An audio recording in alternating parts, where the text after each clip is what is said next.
নমস্কার বন্ধুরা, আমি নূপুর চলে এসেছি তোমাদের কাছে আবার একটা নতুন ভিডিও নিয়ে। কেমন আছো তোমরা সবাই? আশা করছি ভালো আছো, আমিও ভালো আছি।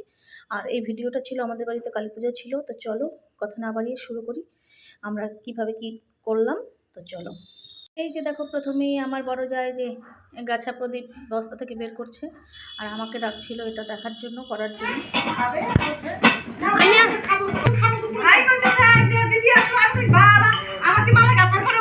হ্যাঁ, বদলা দেখতে তো আমাকে আসছে।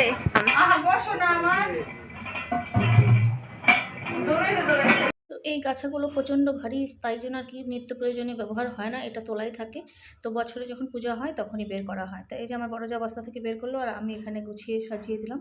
আর এদিকে কিন্তু এই যে আমাদের ঢাকি চলে আসছে, তা আমাদের বড় ননাস মানে বদ্দি ভাই চলে গেল ঢাকি বরণ করার জন্য। তো ঢাকিটা বরণ হয়ে যাক, তারপরে তোমাদেরকে বাদবাকি সব দেখাচ্ছি।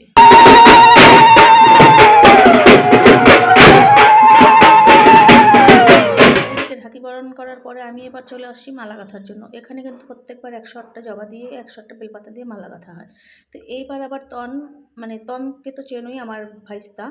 তো ও আবার এবার 108টা জবার মালা কিনে আনছে। তো আমাকে বললো, ছোটো কাকি তোমাকে আর এবার জবার মালা গাঁথতে হবে না, তুমি শুধু বেলপাতার মালাটাই গাঁথো। তাই জন্য আর কি করব, বেলপাতার মালাটাই গাঁথছি বসে বসে। এদিকে তো ভোগ টোগ রান্না হচ্ছিলো, আর এদিকে আমার নাতনি ন্যান্সি, ও একটা ফ্যান্সি জামা পরে চলে আসছে আমাকে দেখানোর জন্য। তাই আমি একটু ওকে হেসে হেসে বলছিলাম, আমাদের ন্যান্সি ফ্যান্সি জামা পরে চলে আসছে, কারণ ঠাকুর আনতে যেতে হবে। তো এই যে দেখো মোটামুটি আমার কিন্তু এদিকে মালা গাঁথা প্রায় হয়ে এসেছে। তো এখানে আমি মোটামুটি 4টা মালা গেঁথেছিলাম, কারণ একটা কালী ঠাকুরের, একটা নাগিনী যোগিনী, আর হলো একটা মহাদেবের।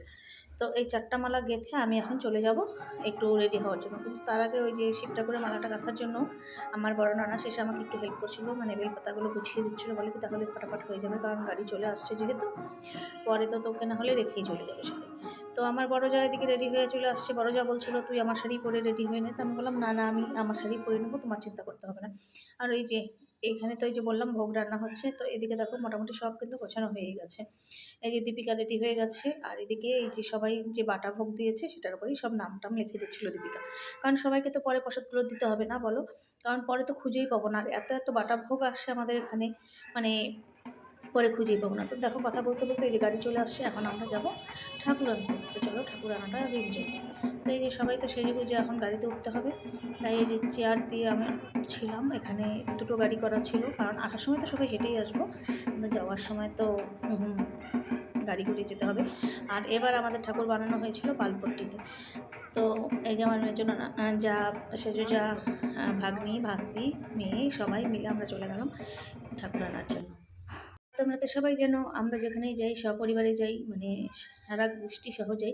আর এখানে কিন্তু আমাদের বাইরের কোনো লোক নেই, সব আমাদের বাড়িরই লোক।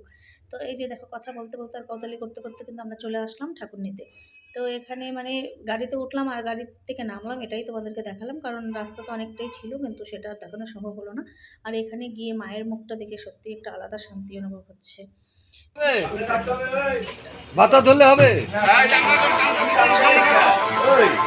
ও টানে কেন দিয়ে টানে।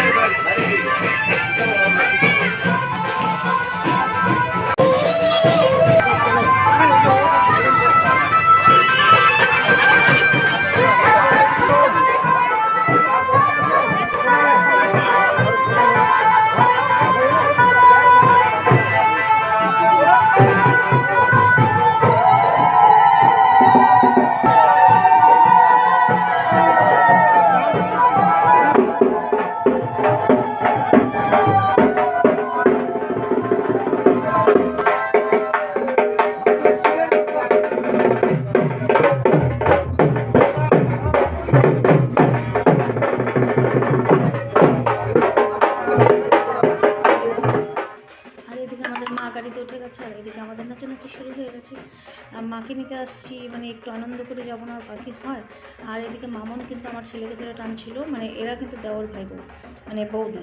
তো টানাটানি করছিল নাচার জন্য, তারপর সব নাচছিল। আর এদিকে আমাকে টানছিল নাচার জন্য, পরে কি আমি একটু নেচে নিলাম। আর আমি তো এমনিতেই নাচুনি, জানি না সবাই, মানে ওই যে একটা কথা আছে না, এমনিতেই নাচুনি, তারপরে পড়েছে ঢাকে বাড়ি, বাস আর কোথায় থাকে। তা এখানে একটা কি গান বাজছিল, একখান চুম্মা দে দে, তো ওটাই আমরা আর কি দেখাচ্ছিলাম। তারপরে সবাই মিলে আনন্দ করে হই হই করে মাকে নিয়ে চলে আসলাম বাড়িতে।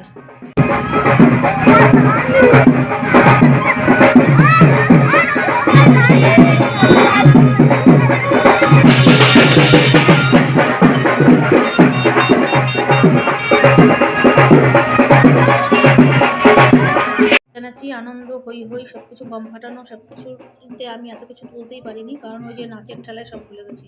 আর এই যে গাড়ি থেকে নেমে গেছে মা আমাদের, এখন মা যাচ্ছে বাড়িতে। তো এখন এই যে সবাই মিলে নিয়ে যাচ্ছে মাকে বাড়িতে, এরপরে মাকে বরণ করতে হবে, তোমাদের সঙ্গে সেটাও শেয়ার করব। তো চলো আগে মাকে বরণ করে নিই।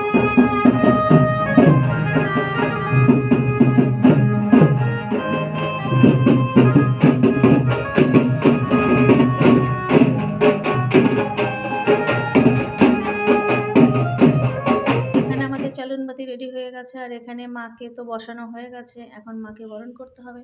তো এখানে ফার্স্ট টাইম বরণ করবে আমার বড় নানাস, মেজো নানাস, আমাদের বাত্তি ভাই মানে আমার বড় যা, তারপরে আমাদের ভাইস্তা বউ, সবাই মিলে মাকে বরণ করে নেবে একে একে। তো চলো, মায়ের মুখটা এত সুন্দর, মানে কি আর বলি, ভিডিও কি করব, মানে শুধু মায়ের মুখের দিকেই মনে কি তাকিয়ে থাকি।